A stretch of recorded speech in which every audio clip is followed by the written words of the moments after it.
Hello, everybody. Welcome back to 10 Man Collections. Of today, I'll be reading out of this book today, Nancy Roberts' South Carolina Ghost from Coast to the Mountains.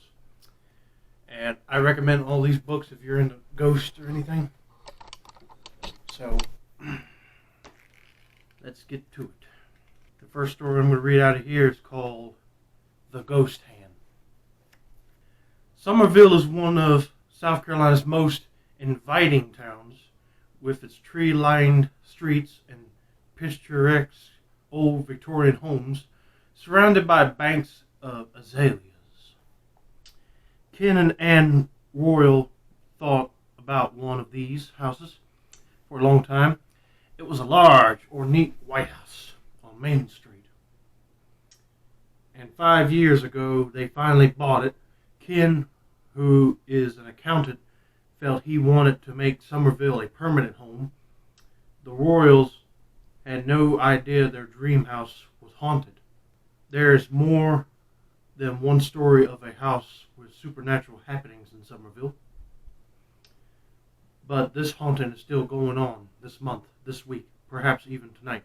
Ken and Anne's original disbelief in ghosts is changing. The house was built by the McNairs, who lived here for many years. Mrs. Robert McNair died in it, and whatever the cause of her demise, there is no hint of foul play. Did she breathe her last in one of those high four-poster beds, such as the one that now occupies the Royals' front bedroom? It is very likely she did. Shortly after her death, there were rumors that she had buried a tremendous sum of money somewhere on the grounds. If so, it has never been found. In those days, there was a staple back of the house, and this area was later cemented over with 4 inches of concrete. If a treasure is buried there, it would be most difficult to reach. After McNair's era and before the Royals bought it, the house was rented briefly. Anne is a warm, attractive woman in her 30s with a talent for homemaking.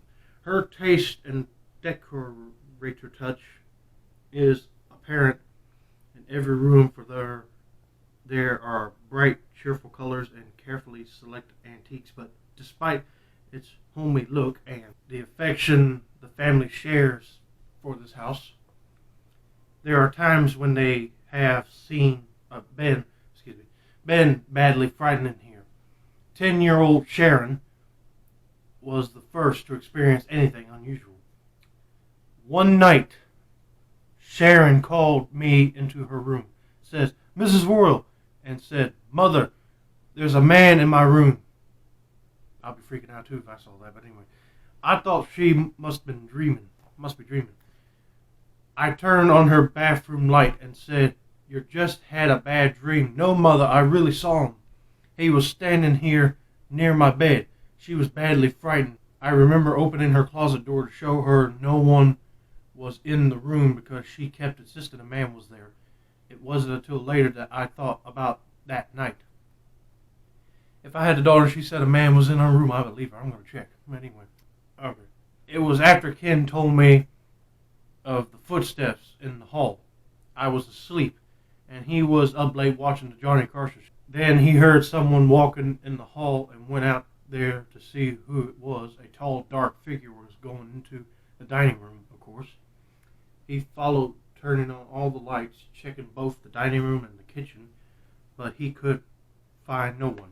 My mother lives in an apartment upstairs, and the next morning I told her about it. She sat down and said, "Oh, Anne, I've been wanting to tell you what happened to me, but I was afraid you all would think I was crazy. I have seen that figure 3 times, and he touched me. The first time I saw it, I was asleep with one hand resting palm upward on my pillow. Suddenly, I was awakened by the sensation of something ice cold in my hand. I turned my head and looked, and resting in my palm were these two huge white hands in a position of prayer, and a man in a black trench coat was leaning over me. His hands were only a few inches from my face. When I opened my eyes and stared at his hands, he pulled them away, and as I reached for my bedside lamp, he disappeared. As Mother told me about it, I could see by her face that she must have been terrified. What an experience. I'd be too if there was a hand right near my face. One of the most recent appearances of a ghost happened on a night when my husband was working late. Our daughter was out babysitting, and our son Don was here at home watching television. It was about 10 o'clock, and I thought I would go ahead and get my bath, and so I told him, if the phone rings, please get it for me. Then I went in to take my shower. I was drying my hair when I heard the dog just raising Cain. She was barking like crazy and thought it was Kenneth coming in because sometimes she gets all excited when she hears him. I didn't think any more about it, but when I came out of the bathroom into the bedroom, the dog was looking under the bed and barking as hard as she could. It gave me a very strange feeling, and I went into the den to see if Ken had come home. Don was lying on the floor in front of the television, asleep. And when I called my husband, there was no answer. He was not in the house. The dog kept right on barking and something under the bed, and by then I was thoroughly frightened. I thought someone is under that bed. And I am not about to go see who it is. I called Ken at the office, and he had already left. One of the men that answered said, "You talk to me and don't get off the phone, because if there's someone in the house, they probably won't bother you as long as you're talking to me on the phone. Ken should be home any minute." I stayed on the phone and then heard our German Shepherd barking louder than ever. From where I sat, I could see the hall. The dog was out there, now barking and growling. And soon I heard the den door open and shut. Whoever or whatever it was had left, and the dog stopped barking. I heard Ken's car, and when it came in, we searched the house. Nothing was missing. Both of my diamond rings were on the top of the chest of drawers, and if he wanted to take them, he could have. That same week, I was in the kitchen, and my pantry door opened and then shut for no apparent reason. Yeah, I was scared too. I was the only person in the house. As I stood in front of the sink, I caught the movement of the pantry door out of the corner of my eye. It was slowly opening. I turned, and just as I turned, the door closed. One of my children must be playing a trick on me. I thought and immediately went over and opened it to see who was in there. There was no one. But the most frightening I have ever been was one night a few weeks ago. I had gotten up about 2 o'clock and walked down the hall to get something for my sinuses. I took a teaspoon and went back to bed. Right after I had gotten into bed and closed my eyes, I began to have this funny feeling that someone was watching me. Have you ever felt that way? I opened my eyes, and there he was, this dark figure. You don't see any facial features. It was at night, and there was just enough light from the lamp outside for me to see this tremendous figure of a man with a long black coat. He reached out his huge, white, stubby finger hand, and I thought he was coming for my throat. I would think that too if that was happening, but it scared me to death. I screamed and screamed, And as I did, he vanished just as if he had gone down beneath the bed. I'll never forget that hand as long as I live. He was standing right by my bed. Excuse me. We got this old Charleston 4 poster rice bed. The dog began barking, and of course the whole house got up. We were sure it was a prowler. We checked the entire house, doors, windows, everything, and nothing had been disturbed. So we knew it had to be something here inside this house with us.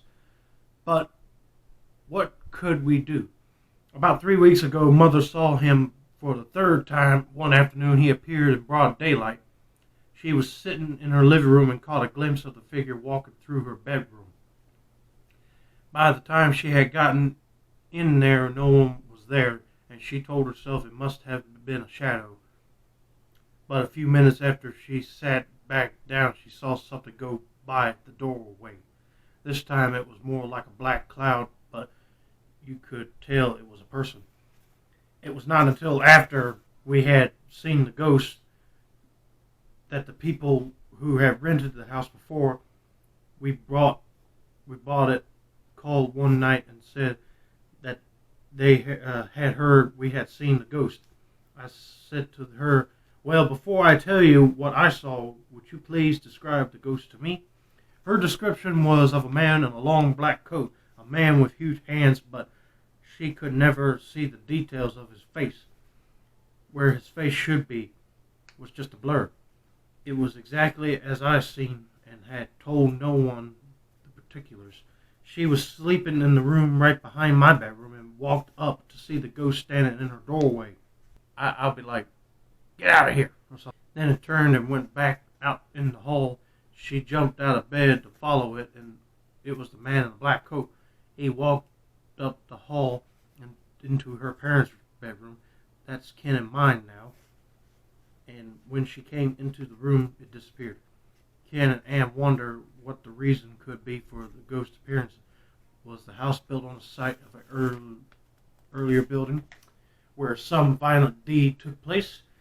Did one of the many pictures who once roamed the South Carolina coast taken his ill-gotten gains with him and settle here?